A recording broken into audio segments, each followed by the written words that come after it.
안녕하세요. 추석 연휴 잘 보내셨습니까? 코로나가 재확산되는 조짐이 있어서 이번 주도 비대면 수업을 계속하고 있습니다. 지난 시간부터 우리는 학습 이론을 살펴보고 있는데요. 오늘은 지난 시간에 이어서 학습 이론의 분파인 인본주의 학습 이론 그리고 구성주의 학습 이론을 살펴볼 것이고요. 그 다음 인간의 학습을 가능하게 하는 조건에는 어떤 것들이 있는지 4가지 준비 조건, 즉 4가지 전제 조건을 살펴보고 특히 그것과 따로 해서 동기 요소에 대해서 좀 면밀히 살펴보려고 합니다.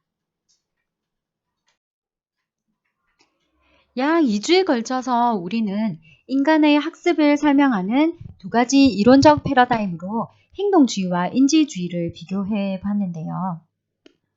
인간은 살아가면서 다양한 행동과 지식 그리고 태도를 학습하게 됩니다. 이때 학습이란 모종의 습관을 형성시키는 일, 즉 어떤 행위를 자연스럽고 유능하게 반복하는 일이라고 정의 내리는 입장이 바로 행동주의였습니다. 반면에 인간이 다양한 행동과 지식, 태도를 익히는 이 학습을 하기 위해서는 다른 동물보다 발달된 인간의 특징, 즉 인지를 발달시켜야 한다는 것이 인지주의 입장이었습니다. 이 2가지 입장은 현대 교육 이론에서 상호 보완적으로 활용이 돼서 수업과 학생 관리 활동에 도움을 주고 있는데요. 행동주의는 이 슬라이드를 함께 보시면 아시겠지만 행동주의는 외적인 동기, 즉 강화 혹은 벌을 통해서 학습을 유발하는 전략을 쓰고 있고요. 인지주의는 반면에 지적인 활동 그 자체를 하나의 강력한 동기라고 믿고 있습니다.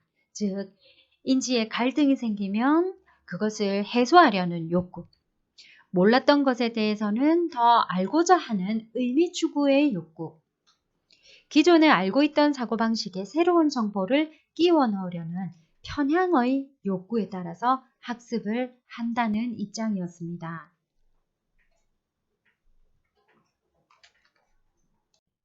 그런데 학습이란 단순히 행동 습관을 만드는 일 또는 지적 능력을 기르는 일 이런 개념을 넘어서서 한 사람의 인간으로서 성장하게 이끄는 일이어야 된다. 그 주장하는 학습 이론이 이어서 등장했습니다. 바로 인본주의 학습 이론입니다. 인본주의 학습 이론은 행동주의나 인지주의보다는 그 역사가 훨씬 길고 오래됐는데요. 인간에 대한 관점을 과학적인 검증 그리고 실험을 통해서 설명하려는 과학이 아니라 인간이 스스로를 사유하면서 인간만의 특성을 정의하는 철학적 전통에 그 뿌리를 두고 있기 때문에 훨씬 폭넓고 과학적이라기보다는 철학적인 입장이 강합니다. 따라서 인본주의 학습 이론은요. 측정 불가능한 인간 내면 요소의 성장에 관심이 많습니다. 그리고 학생 개개인이 자아를 실현하는 것을 교육의 목표로 두고 있습니다. 지난 시간에 훈련지도 실습 시간에요. 영화 죽은 시인의 사회 한 장면을 우리가 같이 좀 이야기 나눴었는데 기억이 나시는지 모르겠습니다. 한 명문고 학생이 문학 수업 시간에 과제를 해와야 되는데 시를 작문해야 되는 과제를 안 해왔죠. 그래서 선생님이 이제 강제로 끌고 나와서 즉흥적으로 자기 속에 있는 시를 끌어내도록 만드는 그런 장면을 우리가 살펴봤었습니다. 이 학생이 수업 시간에 얻어낸 것은 이제 과제를 제출해서 점수로 얻어내는 것이 아니었고요. 학생 자신의 영감을 자극해서 내면의 어떤 소리를 내놓도록 이끌었던 선생님과의 교감. 이 교감을 통해서 학생이 어떤 부분 성장하는 모습을 보여준 것으로 우리가 이제 확인을 했습니다.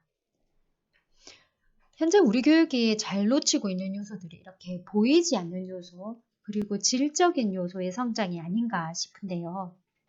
인본주의 학습 이론은 이런 보이지 않는 질적 요소, 총체적이지만 측정되지 않는 요소에 관심이 많습니다. 인본주의가 교육심리학과 학교 교육 현장에 구체적인 이론으로 등장한 것은 1970년대 미국에서의 일인데요. 이제 우리가 훈련 지도 실습 시간에 교육 과정의 몇 가지 유형들을 우리 비교해 왔거든요. 그 중에 인본주의 심리학에 기반해서 학교 교육 과정의 새로운 유형을 제안했던 학자가 있었는데 바로 아이즈너라는 학자였습니다. 이분은요, 인본주의 학습 이론에 근거해서 인본주의 교육 과정을 장안해서 실제로 학교 교육에 적용했던 분인데요. 이분은 교육에 대해서 학습자가 자아를 개발하고 실현하는 과정이 바로 교육이라고 정의 내립니다. 따라서 학생은 단순히 학업 성과를 통해서 자기가 학습했다는 걸 증명하는 것이 아니라 인격적인 변화를 통해서 자신이 배웠다, 즉 학습됐다는 것을 보여주어야 된다는 입장이었습니다. 전 세계의 학교는 교육 과정을 아주 계획적이고 문서화된 형태를 실현하는 걸로 학교가 운영되는데요. 이런 교육 과정을 바로 표면적 교육 과정, 계획된 교육 과정이라 이야기하죠. 그런데 아이즈너는 계획표나 문서로 된 교육 과정을 실제로 수행하는 표면적 교육 과정보다는 그 교육 과정 실행하는 중에 미묘하게 발생하는 수많은 작은 경험들, 이것들이 훨씬 더 중요하다고 주장했습니다. 그래서 아이즈너는 영교육과정 개념을 제시하기도 했습니다. 전혀 언급도 되지 않고 주목도 하지 않지만 굉장히 심층적인 배움이 일어날 수 있는 교육과정이 바로 영교육과정이라는 거죠. 학생은 수업 중이나 생활 한가운데서 불시에 깊은 생각 혹은 깊은 깨달음, 몰입을 경험할 수가 있습니다. 단순히 계획된 결과가 아닙니다. 아이즈너는 진정한 배움이 이런 계획되지 않은 경험에서 나온다고 믿고 있고요. 교사는 학생들과의 인격적 상호작용을 통해서 성장을 이끌어내는 사람이라고 정의합니다. 이렇게 되면 교사와 학생의 활동은 단순히 교육 과정을 실행해서 뭔가 성과에 도달하도록 만드는 일, 계획을 실행하는 일, 목표에 도달하는 일, 성과를 내고 성적을 올리는 일, 이런 기계적인 일이 아니라 하나의 예술, 굉장히 깊이 있는 인격적 상호작용을 하는 예술로 이제 승화될 수가 있는 거죠. 아이즈너는 진정한 학교에서의 교육은 이런 예술적인 활동이어야 된다고 정의를 하는 굉장히 예술적인 분이었습니다. 자, 이런 인본주의 심리학이 다양한 학자들에게서 연구됐는데요. 대표적인 이론 하나를 또 소개하고 싶습니다. 바로 매슬로우의 자아발전 심리학입니다. 인간은 기본적으로 욕구와 결핍을 느끼는 존재인데요.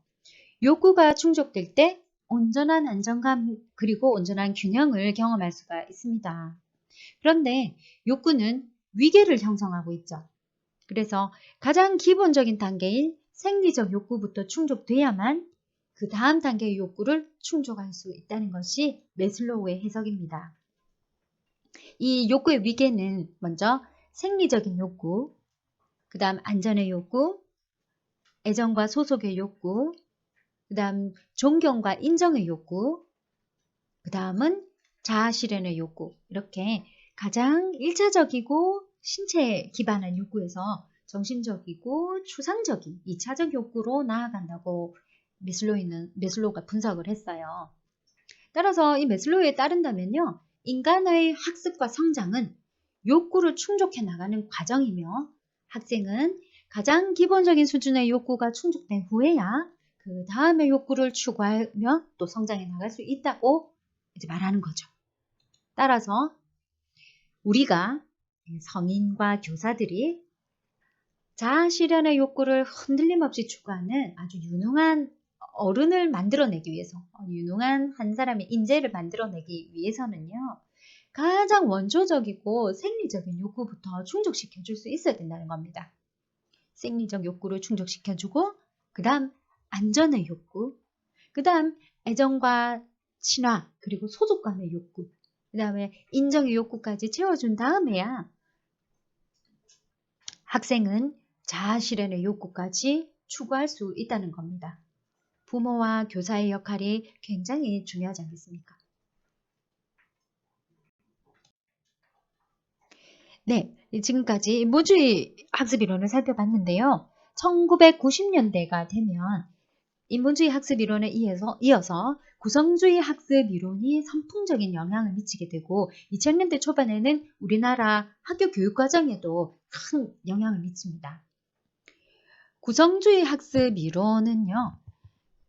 그 구성주의 학습 이론 역시 단순한 실험 과학이 아니고 하나의 철학적인 세계관에 바탕을 두고 있는 폭넓은 이론이었습니다. 1980년대부터 90년대는요. 포스트 모더니즘이라는 철학, 자주 들어보셨을 것 같은데요. 포스트 모더니즘이라는 철학과 문화가 전 세계에 선풍적인 영향을 미치던 때입니다. 포스트 모더니즘은 한마디로 요약하기는 힘들지만 한마디로 요약하자면 세계가 시계처럼 정확한 자연 법칙이나 어떤 절대적인 인과관계에 기반해서 존재하지 않는다. 혹은 절대적인 진리로 되어 있다고 우리가 믿어서는 안 된다 하는 철학입니다. 이게 무슨 말일까요? 자, 인간은 사실은 신체와 지각 능력을 이렇게 가지고 있는, 신체에 갇혀 있는 굉장히 제한적인 생물체입니다. 그리고요, 인간이 모여서 만든 집단과 사회 역시 어떤 시대나 지역의 제한을 받는, 시대나 지역에 따라서 무척 다른 가치관과 문화를 만드는 그런 존재들입니다. 그렇기 때문에 시대나 역사를 초월해서 절대적으로 존재하는 가치나 진리가 있다고 여기는 것도 사실은 환상이라는 거죠. 우리는 어떤 한 시대에 이제 구속돼 있기 때문입니다. 절대적인 가치나 진리라고 여기는 것도 사실은 어떤 한 시대에 유달리 강조해서 믿었던 소산물에 불과하고 인간이 경험할 수 있는 것은 단지 그 당시 사회가 만들어준 규범과 규칙을 놓고 그것이 절대적인 양 믿었다는 주장입니다. 이 사실 절대적인 법칙으로 알았던 고전 역학, 고전적인 과학 법칙들도 사실은 복잡하고 예측 불가능한 이 우주의 본질을 설명하는 데는 좀 적합하지 않잖아요. 현대 아인슈타인이 제시한 현대 상대성 원리나 하이젠베르그의 불확정성의 원리, 그리고 20세기 초에 발달했던 양자역학, 이런 그 새로운 과학들이 자연에 대해서 훨씬 더 잘 설명하고 있는 것 같습니다. 자연은 굉장히 상대적이고 또 주관적인 관점에서 해석될 수 있는 것이고 인과관계나 목적론의 틀로는 설명하기 어렵다는 말입니다. 오히려 불완전한 세상에서 최선의 해결책을 만들어 나가는 일이 인간의 과제가 아니냐고 주장하는 것이 포스트 모더니즘이고요. 이런 포스트 모더니즘의 철학을 가장 잘 설명하는 학습 이론이 있다면 바로 구성주의 학습 이론인 거죠. 대표적으로 비고츠키의 사회적인 인지 발달 이론이 구성주의 학습 이론으로 이야기되기도 합니다. 구성주의 학습 이론이 바로 비고츠키의 학습 이론이다. 이렇게 그냥 서로 일치시켜서 이야기하기도 합니다. 지난 시간에 우리가 삐아제와 비교해서 비고츠키 이론을 공부했었는데요. 그 비고츠키의 이름이 기억나실 거라고 생각합니다. 구성주의 학습 심리학은 학교에서 학생들이 배우게 될 지식 역시 절대적인 부분과 상대적인 부분이 있고 일정 부분 불변의 진리를 익히게 되면 그 다음에 상대적이고 역동적인 이 현실 세계에서 이 진리들을 적용하는 법을 배우는 것이 중요하다고 주장합니다. 이 과정에서 오차 그리고 오류는 존재하게 마련이고요. 절대적인 해답을 넘어서서 좀 최상의 해결책, 확정된 답을 찾아 나가는 것이 더 차원 높은 배움이라고 주장하는 것이 구성주의입니다. 따라서 교육의 목적은 학습자가 주어진 환경에서 갖고 있는 지식을 적절히 활용하는 것이 가장 중요합니다. 자, 이 장면은 우리가 굉장히 좋아했던 드라마 맥가이버의 활약 장면입니다. 저도 어린 시절에 맥가이버 드라마 봤던 기억이 나는데요. 매 회마다 아주 수많은 난제들이 등장하고 이것들을 기발하게 해결하는 능력을 이 맥가이버가 보여주잖아요. 이 장면은 강도를 쫓기 위해서 장바구니에 들어있던 베이킹소다와 식초를 이제 고무통에 넣고 부풀려서 터뜨리는 장면입니다. 맥가이버가 마트에 갔는데 강도가 등장했죠. 그래서 그 장바구니 안에 있던 물건들을 조합해서 폭탄을 만드는 그런 장면인 겁니다. 지금 보니까 간단한 원리인데 만일 이걸로 강도를 잡을 수 있다면 간단한 원리를 배우는 것이야말로 얼마나 훌륭한 가치가 있는지 모르겠습니다. 중요한 것보다는 지식보다 상황 아닐까요? 구성주의 학습 이론이 우리나라에 적용된 것은 정확하게 2007년 7차 교육과정 개정기였습니다. 특히 구성주의 학습 이론이 교육과정, 학교 교육과정에서 강조될 특징이 무엇이었냐면 지식은 절대적으로 정해지는 것이라기보다는 이 지식을 바라보는 관점에 따라서 만들어질 수 있는 것이기 때문에, 즉 구성될 수 있는 것이기 때문에 많은 사람들이 각자의 견해, 즉 논리적인 각자의 견해와 견해를 제시해서 합의하고 토론함으로써 최상의 이론, 즉 최상의 해결책을 형성하는 것이 중요하다는 사실이었습니다. 따라서 수업에서는 토론과 대화, 즉 언어적 상호작용이 수업에서 가장 중요하다고 여겨졌는데요. 사실 우리는 교사 한 사람이 교과 내용을 여러 학생들에게 일방적으로 전하면 학생들은 그것을 그대로 흡수하는 형태 수업이 참 익숙합니다. 그런데 7차 교육과정 이후부터의 교실은 학생 공동체와 교사가 머리를 맞대고 최상의 프로젝트를 만들어내는 수업을 해야 된다는 주장입니다.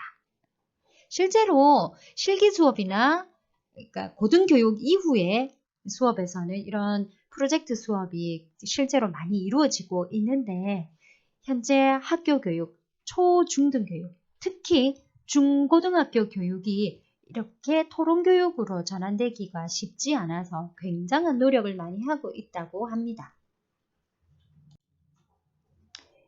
지금까지 학습이란 무엇이고 인간이 어떤 과정을 통해서 학습할 수 있는가를 설명하는 학습 이론들을 우리가 비교해 보았습니다. 이제는요, 인간에게 학습이 일어나기 위해서는 기본적으로 어떤 조건들이 갖춰져야 되는지 우리가 고려해야 할 전제 조건을 살펴보려고 합니다. 학습이 일어나기 위한 전제 조건은 한마디로 준비성이라는 용어로 바꿔볼 수 있는데요.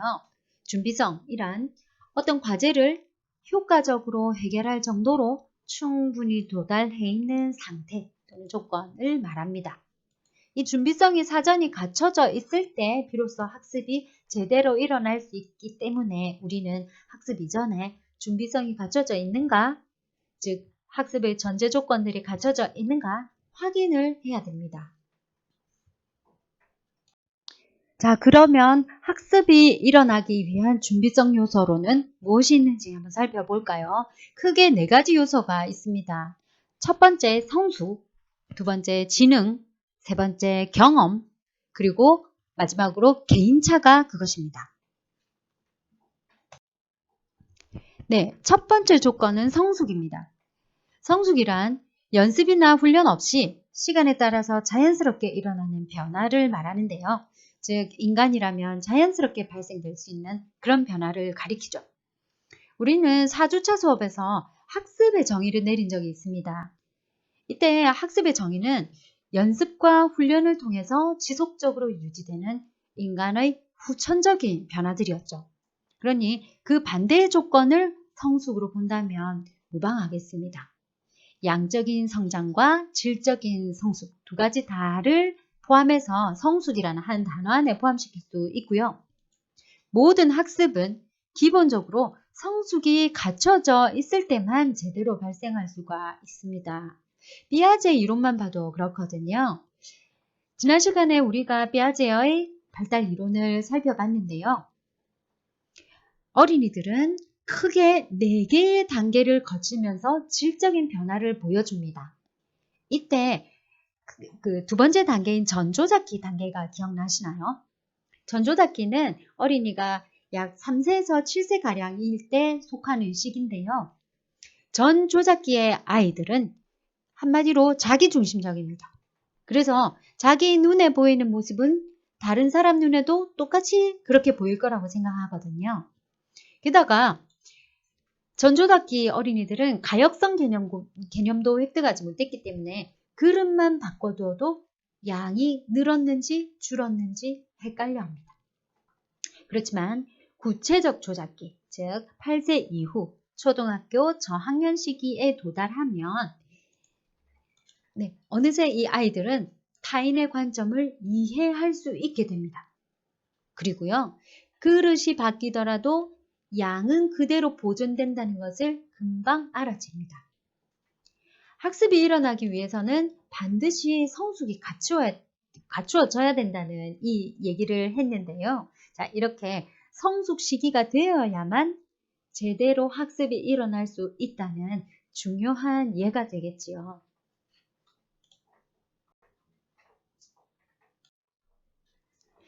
네, 두 번째 조건은 지능입니다. 지능은요, 인지, 사고, 추론 능력 등 주로 이제 두뇌에서 할 수 있는 지적인 능력 전체를 가리키는데요. 우선 지능에 대해서 네 가지로 정의를 내리면 첫째, 지능은 학습을 위해서 필요한 가장 기본적인 능력이라는 것입니다. 이것은 지능을 신체 다른 근육들과 마찬가지로 일종의 기능, 일종의 기관으로 보는 정의인데요.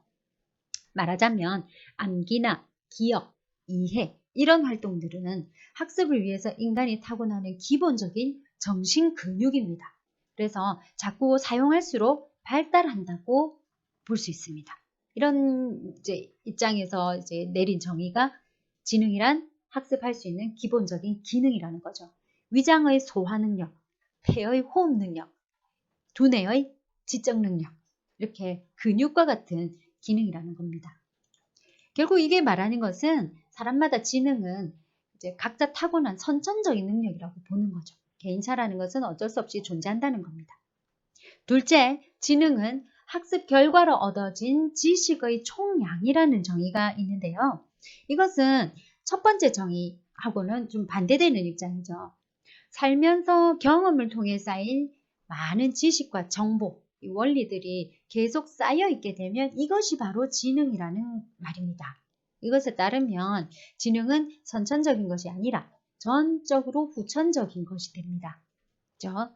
많은 지식을 접했거나 많은 책을 읽고 또 문제를 많이 풀었다면 지능 역시 증가한다는 주장을 할 수 있게 되는 게 두 번째 정의입니다.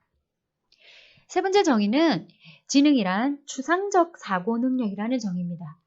이 말은 살면서 수많은 경험과 공부를 하는데 이 내용들 속에서 어떤 원리를 찾아내고 스스로 개념화하고 이걸 보편화시켜서 이론으로 만들어내는 힘이 지능이라는 거죠.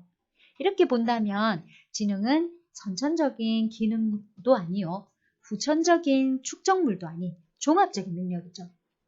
경험을 자신의 것으로 만들거나 또 경험 속에서 보편적인 원리를 도출하는 능력이 되기 때문입니다. 마지막으로 지능을 새로운 상황에 적응하는 능력, 즉 문제 해결의 능력으로 정의하는 그 입장이 있습니다. 구성주의 학습 이론에서 특히 강조하는 정의죠. 지적 능력이란 단순히 그 후천적인 것, 선천적인 것, 혹은 그것을 소화시키는 능력, 이 모든 정의를 넘어서서 급변하는 시공간 안에서 새로운 것을 만들어내고 또 문제들을 신속하게 해결하고 장안해내는 능력이라는 정의가 이 네 번째 정의가 되겠습니다. 지능에 대한 이 학자와 대중의 인식이 이렇게 20세기 초반의 정의부터 현대까지 계속 변화되어 왔는데요. 이렇게 지능의 정의 방식이 다양하죠. 그렇지만 어떻게 정의 내리든지 간에 지능은 어떤 종류의 학습을 수행하기 위해서는 반드시 필수적으로 갖춰져야 되는 조건입니다. 지적 능력이 전제되어야만 학습은 이루어질 수 있기 때문입니다. 세 번째 조건은 경험입니다. 경험이란 또 세 가지 정의를 내릴 수 있는데요. 우선 살면서 겪은 모든 생활 경험이 가장 넓은 의미의 경험이겠죠. 두 번째, 학생들에게 있어서는 일상적인 경험과 함께 학교에서 배우는 교과 학습의 경험이 이제 경험의 의미가 되겠습니다. 네. 그리고 마지막으로 이제 교육적으로 의미가 있는 경험, 교육적인 경험이 있는데요. 이것은 이제 어떤 뜻이 될까요? 이제 존 듀이라는 학자는요, 경험에는 많은 종류의 것이 있지만 단순히 학교에서 배우는 교과 내용이 교육적인 경험, 좋은 경험은 아니다. 교육적으로 좋은 경험이란 것은 앞으로의 경험에 더 좋은 영향을 미치는, 그리고 성장을 이끌어내는 경험이 좋은 경험이다 라고 정의를 합니다. 우리가 살면서 온갖 경험들을 합니다만 나중에 살아가면서 이때의 경험이 내게 정말 좋은 영향을 미쳤다 하는 몇 개의 경험들이 있죠. 이런 경험이 진짜 교육적으로 좋은 경험이라는 겁니다. 교과서의 내용을 잘 이해하고 그것을 암기하는 것은 교육적인 경험이 아니라는 말이죠. 어쨌든 살면서 겪는 수많은 경험들은 학습에 있어서 굉장히 중요한 조건이 되고요. 다양한 경험을 쌓을수록 학습은 더 폭넓게 그리고 더 깊이 있게 이루어질 수 있기 때문에 경험을 많이 하는 것은 중요하고, 특히 교육적으로 좋은 경험, 의미 있는 경험을 하는 것은 학습에 있어서 굉장히 중요한 전제 조건입니다. 네. 학습의 전제 조건으로 우리가 고려해야 될 네 번째 요소가 뭐냐면 바로 개인차입니다. 모든 사람에게 똑같이 학습을 하는데도 그 결과가 비슷하지 않은 이유가 뭘까요? 어떤 친구들은 충분히 잘 따라오는데 어떤 친구들은 도저히 이 학습이 잘 이루어지지 않습니다. 무엇 때문일까요? 지능이 비슷하고 성숙 정도가 비슷하고 나이도 비슷하고 경험도 그다지 다를 바가 없는데도 학습에서 다른 결과가 나온다면 그것은 다 제각각의 개인차가 있기 때문인데요. 개인차를 고려하지 않는다면 학습이 결국 원활하게 이루어지지 않을 수가 있습니다. 그렇다면 이 개인차를 만들어내는 요인이 뭐가 있는지 한번 살펴보겠습니다. 우선 이제 성별이나 타고난 발달 수준이 개인차를 만들 수 있고요. 이것들은 쉽게 통제되지 못하는 선천적인 부분이기 때문에 교육에서는 주로 주목하지는 않습니다. 반면에 이제 환경적 요인이 있는데요. 현재 교육학자들은 개인차를 만들어내는 중요한 요인이 바로 환경 요인이라고 생각을 합니다. 네, 수많은 보통의 어린이들이 사회적으로는 다른 환경에서 길러지고 있는데 이렇게 되면 수십 년 뒤의 결과가 매우 드라마틱하게 달라지기 때문입니다. 환경 요인 중에 여러 가지 또 요소들이 있죠. 환경 요인에는 물질적인 재반 요소들도 있고요. 또 부모의 사회적 지위, 계층, 사는 지역, 이런 것들이 모두 중요한 요인이 되지만 이 중 가장 중요한 요인, 학습에 영향을 미치는 가장 중요한 개인차 요인으로 내세워지는 요소가 하나 있는데 그게 뭐냐면 바로 부모의 양육 유형, 부모의 양육 방식이었습니다.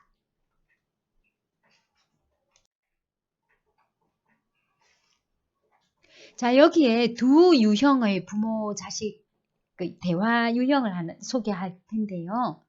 이 엄마와 아드님이 보이시죠? 두 팀을 보여드릴 텐데요. 이 두 팀 모두 공통적으로 어떤 문제를 갖고 있냐면 이 아드님이 컴퓨터 게임을 너무 많이 한다는 문제를 갖고 있어요. 그런데 이 두 팀 간의 접근 방식이 많이 다릅니다. 첫 번째 이 부자지간 유형을 한번 보실까요? 아드님이 이제 밤새 컴퓨터 게임을 한 모양입니다. 표정으로 봐서는 피곤해 보이지는 않는데요. 대화 내용을 한번 쭉 읽어보시면 이해가 빠르실 것 같아요. 이 어머니의 가장 큰 특징이 보이시는지 모르겠습니다.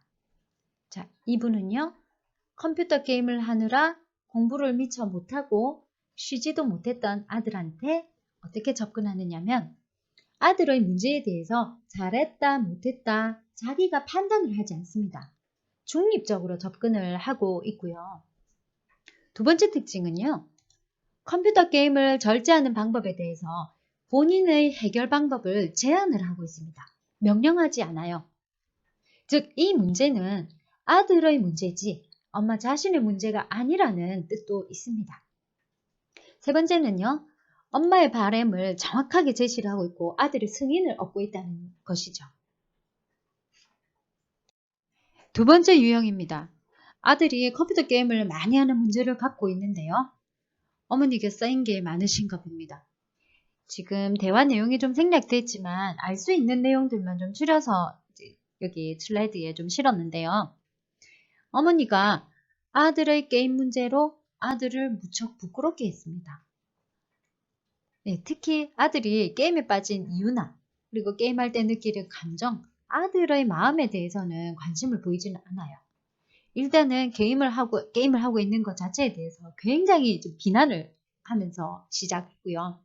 아들이 좀 미안해하고 있지만 계속 잘못을 지적합니다. 거기서 나아가서 비슷한 문제들까지 다 들고 와서 문제를 삼는데요. 아들이 상담 끝난 직후에는 이제 겨우 살아난 표정을 짓고 있죠. 그리고 어머니의 지적에는 제대로 공감을 하지 못했고 피하고만 싶어 했습니다. 부모의 대화 유형에서 뭔가 차이점이 좀 발견이 되시죠. 첫 번째 경우에는 게임을 과하게 한다는 문제 행동 그 자체에만 중립적으로 집중하고 있습니다. 취침할 시간 대신 게임 시간 비중이 너무 크다는 아들의 행동만을 거론하고 있고요. 거기에 대한 엄마의 해결책을 조심스레 제시를 했었죠. 근데 두 번째 경우는 아들에 대한 신뢰 자체가 무너진 표현들이 많이 사용됩니다. 비난의 표현이 많았고요. 문제 행동뿐만 아니라 다른 문제까지 언급을 하면서 결국 아들 자체에 문제가 있다는 선입견까지 엄마가 보여주고 있습니다. 이렇게 부모의 유형은 자녀들에게 인지적으로 정서적으로 영향을 미칠 수가 있는데요. 이 실험에서 드러났던 결정적인 사실이 뭐였냐면 바로 첫 번째 유형의 학생이었습니다. 이 학생은 전국 상위 0.1%의 영재였는데요. 영재는 선천적인 요인에서 만들어지기도 합니다. 하지만 환경 요인, 특히 부모와의 관계 요인이 결정적인데요. 이 실험에서도 확인할 수 있었습니다. 이처럼 부모의 양육 방식은 매우 다양하고 이것에 따라서 자녀의 학습 능력이나 정서적 태도에도 큰 차이가 나타날 수 있는데요. 그러면 양육 방식에 따라서 어떤 부모 유형이 존재하는지 한번 구분해 보겠습니다. 첫 번째, 권위적 유형입니다. 자, 가로축을 통제 정도로 놓고 세로축을 애정 수준으로 놓았을 때 애정과 통제가 모두 높은 유형이 권위적 유형입니다. 이 권위적 유형은요, 자녀에게 애정적인 반응을 하며 그리고 반응이 굉장히 민감하고 빠릅니다. 그렇되 통제는 일관적이고 논리적으로 항상 통제를 일관적으로 해서 흔들림이 없는 훈육을 한다는 게 특징입니다. 이렇게 되면 아이에게 책임감이 생기고 또 사회성과 자신감이 높아질 수 있는데요. 자, 애정과 통제가 동시에 일어나고 있는 이 권위적 유형의 부모를 민주적인 부모라고도 칭하고는 하는데요. 권위가 있는데 민주적이라고? 라고 이제 우리가 질문할 수 있죠. 그런데 이때 권위라는 것은 부모가 자기 마음대로 부리는 것을 말하는 게 아닙니다. 일종의 원칙이 있어서 이 원칙에 따라서 자녀를 양육하고 이 원칙에 따라서 부모도 움직일 때 이때 진정한 권위적 유형의 부모가 되고요. 그래서 부모와 자녀는 일관적으로 규칙을 따라서 원칙을 따라서 서로 행동하고 서로 신뢰하는 그런 부모-자녀 관계를 만들어 갑니다. 두 번째 유형은요, 허용적 유형입니다. 허용적 유형은요, 자, 통제 수준은 낮지만 애정의 범위는 넓은 유형이죠. 자녀에게 애정을 굉장히 많이 쏟지만 이 반응 자체가 일관적이거나 통제가 확고하지는 않은 유형입니다. 그래서 권위적 유형의 부모가 원칙 중심, 그죠? 그 규칙 중심이라면 허용적 부모는 자녀 중심으로 키웁니다. 그러다 보니까 아이는 자신감이 높고 자기를 중심으로 가정이 돌아간다는 믿음은 있지만 규율을 무시하고 제멋대로일 수가 있고요. 자기 중심적인 아이로 길러질 수도 있습니다. 원칙은 무시돼서는 안 되는 것이죠. 자, 세 번째 유형, 독재적 유형 살펴볼게요.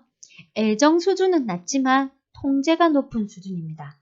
이런 유형의 부모는 자녀 중심적이지도 원칙적이지도 않은 부모 중심적인 교육을 하기가 쉽습니다. 자, 그래서 원칙과 통제가 중요하지만 애정은 부족하고요. 자녀에 대한 이해도가 낮죠. 그래서 설명을 듣거나 이해하는 일이 없이 원칙을 지키지 못했을 때는 체벌하거나 비난하거나 하는 경향이 큽니다. 이렇게 되면 아이의 사회성이 부족해지고 굉장히 의존적인 성격이 되거나 반대로 굉장히 반항적인 성격이 되기 쉽고요. 인간관계에 어려움을 겪는 아이로 성장할 우려가 큽니다. 마지막으로 방임적 유형의 부모의 유형입니다. 이 유형의 부모들은요, 애정 수준도 낮고 통제도 하지 않습니다. 그러니까 애정이나 관심이 없고요, 동시에 엄격하지도 않은 거죠. 이렇게 되면 아이들이 누구에게 의지해야 될지, 누구를 지지해야 될지, 누구에게 사랑을 받아야 될지 아무것도 없는 채 자라게 되는 겁니다. 그러면 독립심도 길러지기 어렵고 의존적 성향이 계속하게 되는 거죠. 그리고 자제력이 부족한 아이로 길러질 우려가 큽니다. 이렇게 부모의 유형에 따라서 자녀의 학습 능력, 정서적 태도, 인성이 결정되기 때문에 학습의 조건임은 물론 한 사람으로 성장하는 데도 부모 유형은 너무나 중요한 것 같습니다. 네, 이번 시간에는 지금까지의 학습 이론들을 천천히 돌아본다는 의미에서 인본주의 학습 이론과 구성주의 학습 이론을 살펴봤고요. 그리고 학습의 전제 조건 4가지를 살펴봤습니다. 퀴즈는 슬라이드를 쭉 읽어보시면 쉽게 풀 수 있는 내용들이고요. 자, 그러면 다음 시간에 뵙겠습니다. 수고하셨습니다.